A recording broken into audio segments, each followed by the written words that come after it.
On air is Disposition. This is Gagarin, let's go. The situation in the Kursk region is not a reason for those in uniform to just observe or mark the situation on the map after the fact, exchanging comments. It's bloggers and broad-spectrum experts from talk shows who are allowed to exclaim. As for the military, it's already necessary to adjust the supporting structures of the defense system.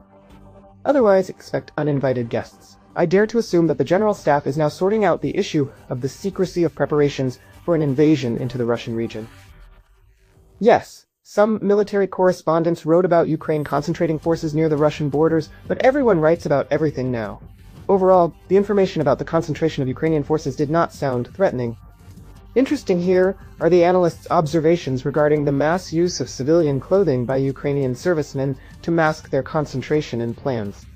Now, I think the increase in the male population in settlements near our borders will be an even more alarming signal for Belarusian intelligence. Dispersed but clearly managed groups entered the Kursk region and infiltrated through strongpoints. When building fortified areas on the task of President Lukashenko, I'm sure this circumstance will be taken into account. We will have quite a few of them, and in peacetime like today we will work out all the measures so that in case of a signal that our neighbors are misbehaving, we will occupy these points.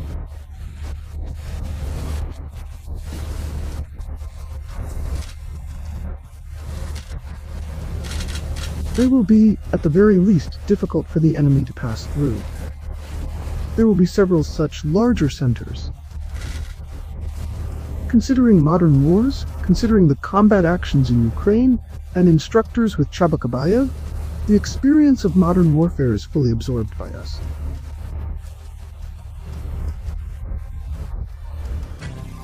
As for an effective tool against enemy units that have penetrated, Belarus has been concerned about this for about 15 years. Territorial defense. It is exceptionally effective for combating numerous sabotage and reconnaissance groups. A network of territorial troops is instantly deployed in the necessary areas. This blocks the enemy's formation, clearly establishes its location, weakens the enemy's muscles, while regular troops advance and strike the most powerful units. The creation of a people's militia is another important step in strengthening defensive positions locally. It's important now to keep these components constantly in shape, which is happening. These days, for example, a training assembly of territorial troops is being held in the Moscow district of Minsk. Reservists are involved in the exercises, and this can't even be called news. Fortunately, it's routine. There are other points to consider regarding the Kursk region. Here, the large-scale use of electronic warfare means to disable communications in specific directions and a full-fledged media operation. It seems that the Ukrainian Armed Forces have formed PR units, whose key task is to produce videos in supposedly captured settlements.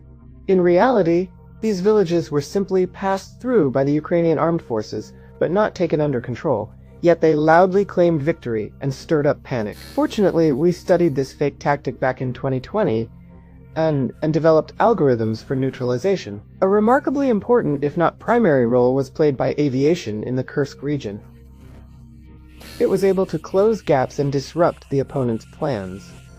In the Belarusian Air Force, similar scenarios were also considered and measures were taken, including for accuracy in aviation management.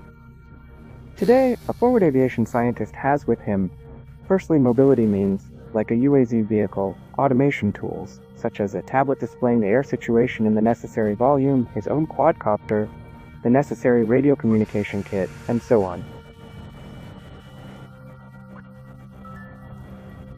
So of course we try to learn from ongoing military conflicts to progressively develop all components of our aviation.